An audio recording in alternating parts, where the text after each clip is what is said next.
আপনার সন্তানকে আপনি যদি মাদ্রাসায় ভর্তি করান আমার বাবা, আপনার সন্তান দুনিয়াবী শিক্ষাটাও পেয়ে যাবে, এর পাশাপাশি আপনার সন্তান আখিরাতের শিক্ষাটাও পেয়ে যাবে। আর এই মৃত্যুর পরে কিন্তু আমাদের কবরের ভিতরে চলার পরে কিন্তু আমাদেরকে বাংলা কোনো কথা জিজ্ঞাসা করবে না, ইংরেজি কোনো কথা জিজ্ঞাসা করবে না, ফার্সি উর্দু কোনো কথা জিজ্ঞাসা করবে না। কিয়ামতের ময়দানে কবরের ভিতরে যাওয়ার পরে দুইজন ফেরেশতা আপনার জন্য আমার জন্য সওয়াল জবাব করবে। ফেরেশতারা বলবে মান রাব্বুকা মান দীনুকা ওয়া মান নাবিয়ুকা। আরবিতে আপনাকে প্রশ্ন করা হবে, আপনাকে ইংরেজিতে হোয়াট ইজ ইওর নেম আপনাকে প্রশ্ন করা হবে না, what is your father names আপনাকে এই প্রশ্ন করা হবে না, আপনি কত টাকার মালিক দুনিয়াতে ছিলেন সেটাও আপনাকে প্রশ্ন করা হবে না, আপনি কোন দলের নেতা ছিলেন সেটাও আপনাকে প্রশ্ন করা হবে না। কিয়ামতের ময়দানে ওই কবরের ভিতরে যাবার পরেই কিন্তু আপনাকে আমাকে জিজ্ঞাসা করবে মান রব্বুকা, তোমার রবকে। ঈমানদার হলে আল্লাহ তাআলার পক্ষ থেকে আওয়াজ চলে আসবে আমার রব আল্লাহ। মান দীনুকা, তোমার দিন কি? ঈমানদার হলে ঈমান নিয়ে মৃত্যুবরণ করলে আল্লাহ তাআলার পক্ষ থেকে আওয়াজ চলে আসবে আমার দিন হলো ইসলাম। এবং আপনাকে আমাকে প্রশ্ন করা হবে ওমান নাবিয়ুকা, তোমার নবীকে। আমার নবী পাশে বসে থাকবে। ও খুলনার বৃদ্ধ বাবারা, যদি ঈমানদার হয়ে যদি মৃত্যুবরণ করা যায় আমার নবী পাশে থাকলে বলা যাবে এই হলো আমার সেই মুহাম্মদ আরবি সাল্লাল্লাহু আলাইহি ওয়াসাল্লাম। এই শিক্ষাটা যদি আপনার সন্তানকে শেখাতে হয় তাহলে নিশ্চয়ই আপনার সন্তানকে মাদ্রাসায় ভর্তি করাতে হবে, আপনার সন্তানকে কোরআন হাদিসের জ্ঞান তার ভিতরে দিতে হবে। আপনার সন্তানকে যদি আপনি কোরআন হাদিসের জ্ঞানগুলো দেন তাহলে কিন্তু দুনিয়াতে লাভবান হবেন, কিয়ামতের ময়দানেও আপনি হাসরে লাভবান হবেন। দুনিয়াতে আপনার সন্তান আপনাকে চাকরি বাদা করে খাওয়াতে পারবে।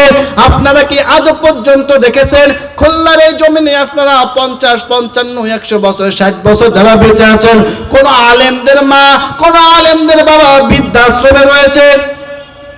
অথচ আপনি তাকে দেখেন একজন মসজিদের বেতন সর্বোচ্চ গেলে 15 থেকে 20,000 টাকা। আপনি একটু বলেন তো এই সমাজে 15 থেকে 20,000 টাকা একটা ফ্যামিলি দিয়ে কিন্তু কি চলা যায় নাকি? ভালোভাবে চলা যায় না। ইমাম সাহেবের সন্তানকে একটা ভালো প্রতিষ্ঠানেও কিন্তু পড়াইতে পারে না, সে কিন্তু তার সন্তানটাকে মাদ্রাসায় পড়ায়। কেন মাদ্রাসায় পড়ায়? সে কিন্তু নবীর হাদিস শিখেছে। পয়গম্বর বলেন তলাবুল ইলমি ফারিদাতুন আলা কুল্লি মুসলিম। ইলমে দিন শিক্ষা করা প্রত্যেকটি নর নারীর জন্য ফরজ। ইলমে দিন শিক্ষা করা প্রত্যেকটি মুসলমানের জন্য ফরজ। ও খুলনার মুসলমান, ইলমে দিন অবশ্যই আপনার সন্তানকে শেখাতে হবে। আপনার সন্তানকে যদি আপনি কোরআন শিক্ষা দেন, আপনার সন্তানকে আপনি যদি ইলমে দিন শিক্ষা দেন, আপনি দুনিয়াতেও লাভবান হবেন, কিয়ামতের ময়দানে ধরা খাবেন না। আপনার সন্তানকে যদি আপনি কোরআনের হাফেজ বানান, আপনার সন্তানকে আপনি যদি আলেম বানান, আপনার সন্তান আপনাকে নিয়ে জান্নাতে যাবে। কথা কোন ঠিক কিনা?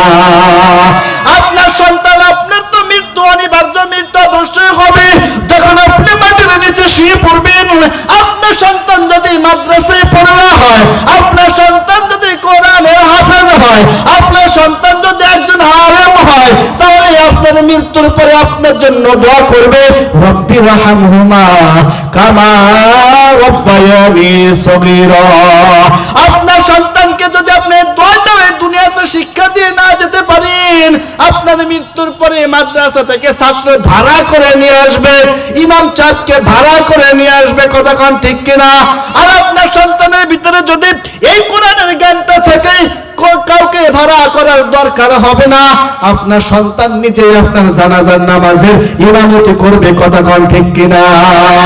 আপনারা একটু বলেন তো, আপনারা দুই বন্ধু একই জায়গায় বসা আছেন, এক বন্ধুর পিছনে একটা মশা পড়ছে, তার পিছনে চুলকানি লাগছে। আপনার অন্য বন্ধুকে যদি বলেন, রে দোস্ত আমার পিছনে একটা মশা পড়ছে, একটু চুলকায় দাও বা খাউজায় দাও, আমাদের আঞ্চলিক ভাষায় যেটা বলা হয়, ওই আপনার দোস্ত যদি পিঠে হাত দেয়, আপনার যেখানে খাউজ লাগছে ওইখানে কিন্তু জায়গা মতো খাউজ দিতে পারবে না।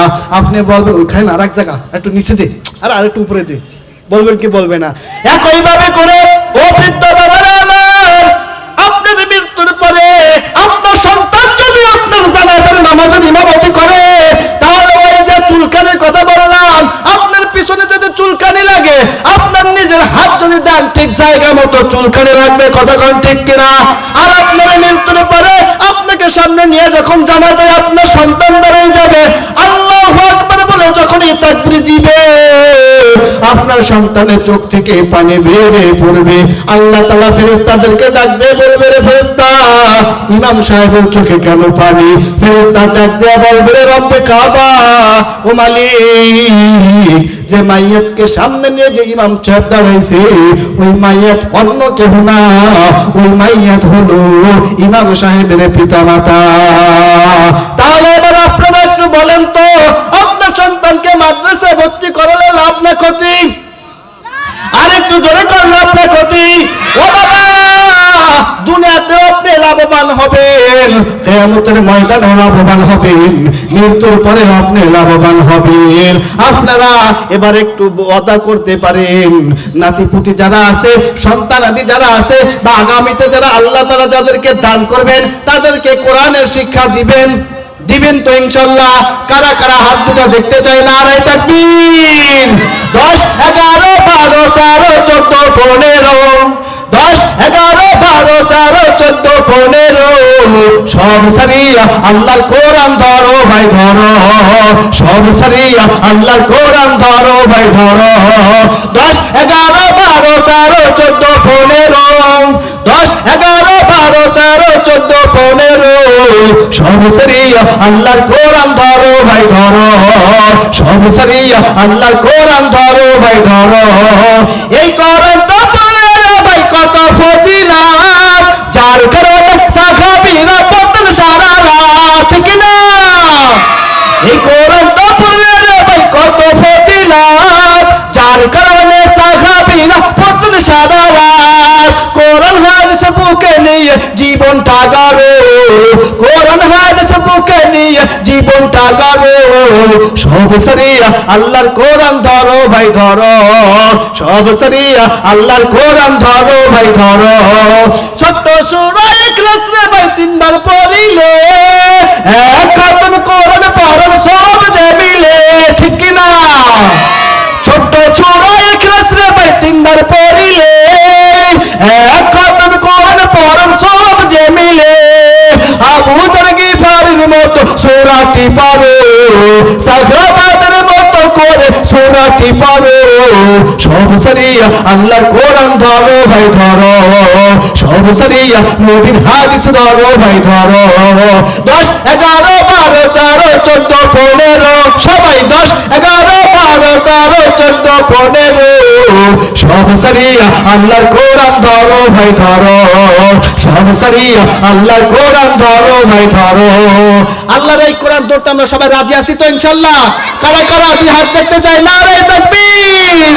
শোনো শোনো শোনো বাবা মুমিন মুসলমান, শোনো শোনো শোনো বাবা মুমিন মুসলমান, আল্লাহ যাদের একটি সন্তান করিয়াছে দান, সন্তানটাকে শিখাও তোমরা হাদিস ও কোরআন, সন্তানটাকে শিখাও তোমরা হাদিস ও কোরআন, না হয় কিন্তু মরার পরে আছে জাহান্নাম, না হয় কিন্তু মরার পরে আছে জাহান্নাম। একটি সন্তান হাফেজ যদি বানা দুনিয়ায়, মরার পরে ইমাম হবে তোমার জানা যায়, ঠিক না? একটি সন্তান হাফেজ যদি বানা দুনিয়ায়, মরার পরে ইমাম হবে তোমার জানা যায়। সেই উসিলা ক্ষমা করবে আল্লাহ মেহেরবান, সেই উসিলা তাস পড়াবে আল্লাহ মেহেরবান। সব সারিয়া আল্লাহর কোরআন ধরো ভাই ধরো। 10 11 12 13 14 15, 10 11 12 13 14-15 সব সারিয়া আল্লাহর কোরআন ধরো ভাই ধরো শোনো শোনো শোনো বাবা শোনো দিয়া বল শোনো শোনো শোনো বাবা ও গো মুসলমান আল্লাহ যাদের একটি সন্তান করিয়াছেন দান সন্তানটাকে শিখাও তোমরা হাদিস ও কোরআন সন্তানটাকে শিখাও তোমরা হাদিস ও কোরআন না হয় কিন্তু মরার পরে আছে জাহান্নাম না হয় কিন্তু মরার পরে আছে জাহান্নাম একটি সন্তান আলেম যদি বানাও দুনিয়ায় মরার পরে ইমাম হবে তোমার জানা যায় একটি সন্তান আলেম যদি বানাও দুনিয়ায় মরার পরে ইমাম হবে তোমার জানা যায় কোরআন হাদিস মুখে নিয়ে জীবনটা গড়ো সব সারিয়া আল্লাহর কোরআন ধরো ভাই ধরো সব সারিয়া নবীর হাদিস ধরো ভাই ধরো